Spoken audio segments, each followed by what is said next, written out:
नमस्कार. आवाज माझा वृत्तवाहिनीत आपल्या सगळ्यांचं स्वागत. वळूयाच्या काही ठळक घडामोडींकडे. आपल्या घराप्रमाणेच आपला परिसरही स्वच्छ ठेवा, महापौर संजय मोरे यांचं ठाणेकरांना आवाहन. बागळे इस्टेटमध्ये उभारण्यात येणार नाट्यगृह आणि कॅडबरी शास्त्रीनगर पूल झाला रद्द. ज्याप्रमाणे आपण आपलं घर स्वच्छ ठेवतो त्याप्रमाणेच आपण आपला परिसरही स्वच्छ ठेवावा, असं आवाहन ठाण्याचे महापौर संजय मोरे यांनी केलं आहे. संपूर्ण महापालिका क्षेत्रात प्रभागनिहाय टप्प्याटप्प्यानं स्वच्छता अभियान राबवण्याचा उपक्रम महापौरांनी हाती घेतला असून सर्व संबंधितांना त्यांच्या प्रभागात स्वच्छता अभियान राबवण्याचं आवाहन केलं आहे. कळवा प्रभाग समिती अंतर्गत प्रभाग क्रमांक 53 आणि 21 मध्ये या स्वच्छता अभियानांतर्गत प्रभागातील स्वच्छता करण्यात आली. यावेळी उपमहापौर राजेंद्र साप्ते, शिवसेना उपनेते दशरथ पाटील, नगरसेवक उमेश पाटील, राजेश गवारी, नगरसेविका अनिता गौरी, अवंतिका पाटील इत्यादी स्थानिक नगरसेवक तसंच कळवा मुंब्रा युवा सेना सरचिटणीस राकेश पाटील उपस्थित होते. तर प्रशासनाच्या वतीनं कार्यकारी अभियंता मुंबईकर, स्वच्छता निरीक्षक टाक सुनील सनदी, उपमुख्य स्वच्छता निरीक्षक पाटील इत्यादी अधिकारी वर्ग उपस्थित होता. प्रत्येक नागरिकांनी स्वच्छतेचं महत्त्व अंगीकारलं तर काही कालावधीतच आपण आपला परिसर, शहर, राज्य, पर्यायानं देश स्वच्छ करू शकतो, असं प्रतिपादन करताना महापौर संजय मोरे यांनी प्रत्येक नागरिकांनी यामध्ये सहभागी होऊन स्वच्छ ठाणे, सुंदर ठाणे, हरित आणि निरोगी ठाणे हा ठाणेकरांचा उपक्रम यशस्वी करावा असं आवाहन केलंय. महापौरांनी सुरू केलेलं स्वच्छता अभियान यशस्वीपणे पूर्ण करण्यासाठी आवश्यक ती उपाययोजना आणि कार्यवाही करण्यात येईल असं आश्वासन देण्यात आलंय. ठाणे महानगरपालिका हद्दीत घर घेताय का? मग ते अनधिकृत तर नाही ना, याची खातर जमा करा. अनधिकृत घर घेणं हा विकणाऱ्यासोबत विकत घेणारा देखील तितकाच दोषी असतो. तेव्हा घराची डोळस खरेदी करा. आपली कुठे फसवणूक तर होत नाही ना, यासाठी ठाणे महानगरपालिका मुख्यालयातील 4थ्या मजल्यावरील बांधकाम विभागात घराचा सर्वे नंबर, टिक्का नंबर याची खातर जमा करा. घराचं स्वप्न अवश्य करूया साकार, पण अनधिकृत घराचा नका करू कधीही विचार. अधिकृत घर म्हणजे उद्याची देखील निश्चिंती. अनधिकृत घराचे दार म्हणजे डोक्यावर कधीही तोडण्याची टांगती तलवार. जगणं तुमचं होऊ दे सुरेल गाणं, स्वच्छ, सुंदर आणि अधिकृत घरांचं हजरं ठाणं. ठाणे महापालिकेतर्फे जनहितार्थ प्रसारित. मुंबईतला मराठी टक्का कमी होऊ लागल्यानंतर सांस्कृतिक आणि नाट्य चळवळी ठाणे आणि सभोवतालच्या शहरांमध्ये स्थलांतरित होऊ लागली आहे. त्यामुळे ठाणे शहरात 3रं नाट्यगृह उभारण्याचा निर्णय ठाणे महापालिकेनं घेतला आहे. बागळे इस्टेट येथील मॉडेला मिलच्या सुविधा भूखंडावर हे नाट्यगृह उभारलं जाणार आहे. पालिका निवड लढवताना शिवसेनेनं दिलेल्या वचननाम्यात या नाट्यगृहाचा उल्लेख होता. विधिमंडळातील विरोधी पक्षनेते आणि कोपरी पचपाखडे मतदारसंघाचे आमदार एकनाथ शिंदे आणि सभागृह नेते नरेश म्हस्के यांनी या नाट्यगृहासाठी बराच पाठपुरावा केला आहे. ठाणे शहरात नाट्यगृह असावं अशी मागणी गावदेवी मैदानातील एका सभेमध्ये ठाणेकरांनी केल्यानंतर शिवसेना प्रमुखांच्या आदेशानं 1978 साली ठाण्यात गडकरी रंगायतांची वास्तू उभी राहिली. विस्तारित ठाण्यातील रहिवाशांना नाटक आणि संगीत सोहळ्यांसाठी गडकरी रंगायतांपर्यंतचा प्रवास लांबचा असल्यामुळे 4 वर्षापूर्वी हिरानंदानी मेडोज इथे डॉ. काशीनाथ घाणेकर नाट्यगृह उभारण्यात आलं. मध्यंतरी कळव्यात नाट्यगृह उभारण्याचा प्रस्ताव मंजूर झाला असला तरी त्याला अद्याप चालना मिळालेली नाही. मात्र आता कोपरी पचपाखडी विधानसभा मतदारसंघातल्या रहिवाशांना उपयुक्त ठरेल अशा मॉडेला कंपनीच्या जागी नाट्यगृह उभारण्याचा निर्णय पालिकेनं घेतला आहे. याबाबतचा प्रस्ताव पालिकेच्या येत्या सर्वसाधारण सभेत मंजुरीसाठी मांडलाय.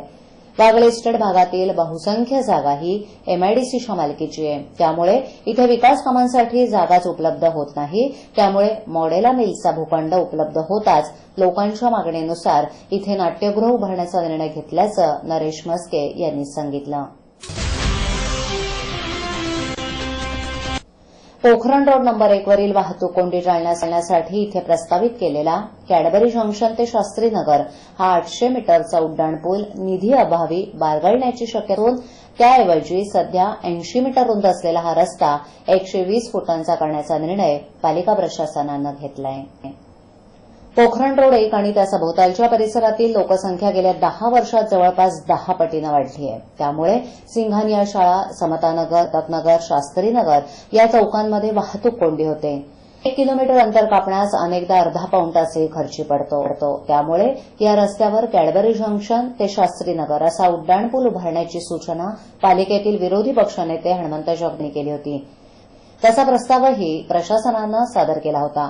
मात्र या उड्डाणपुलासाठी पैसे नसल्यामुळे तो गुंडाळण्यात येणार असल्याची दाट शक्यता आहे. पालिकेच्या मूळ विकास आराखड्यात हा रस्ता 120 फुटांचा दाखवलाय. मात्र प्रत्यक्षात या रस्त्याची रुंदी 80 फूट इतकी आहे.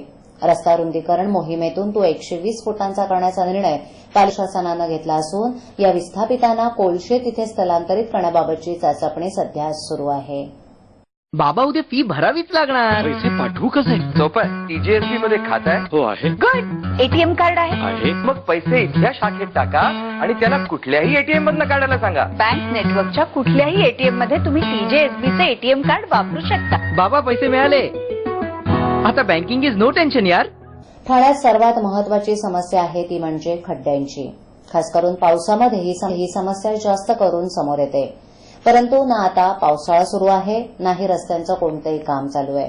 तरीही ठाण्यातील ज्ञानेश्वर नगर परिसरात म्हणजे रस्त्यावर खड्डे की खड्ड्यात रस्ते हेच कळत नाही. या रस्त्यांवर एका बाजूला कामगार हॉस्पिटल आहे तर दुसरीकडे ईस्टर्न एक्सप्रेस हायवे. त्यामुळे खूप महत्वाचा हा रस्ता आहे. परंतु या रस्त्यावर प्रचंड खड्डे पडलेत. या परिसरातील नाल्यामुळेच रस्ता आहेत. रिक्षा चालकांना तर 2 दिवसांनी आपली रिक्षा गॅरेजमध्ये दाखवावी लागते. या रस्त्यावरून धावणाऱ्या सर्वच गाड्यांचे मेंटेनन्समध्ये प्रचंड प्रमाणात वाढ झाली आहे.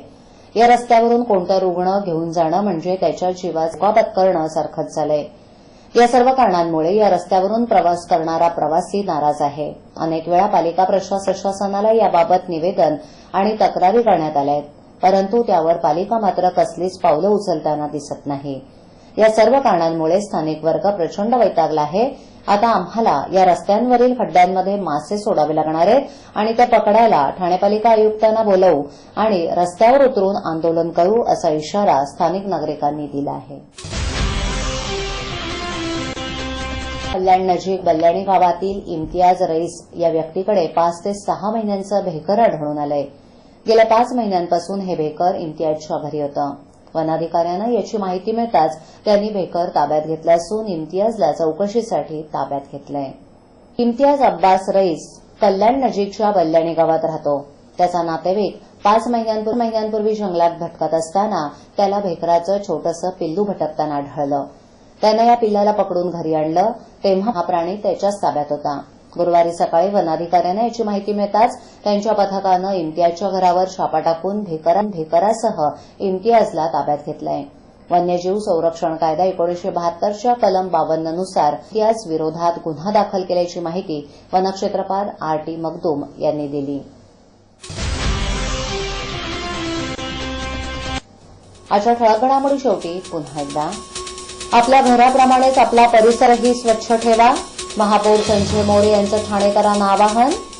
बागळे इस्टेटमध्ये उभारण्यात येणार नाट्यगृह आणि कॅडबरी शास्त्रीनगर पूल झाला रद्द.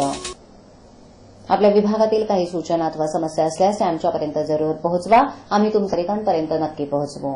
आम्हाला संपर्क करण्यासाठी आमचा पत्ता आवाज माझा 103 सायलेट आदर्शनगर समोर कोलबाड रोड ठाणे पश्चिम.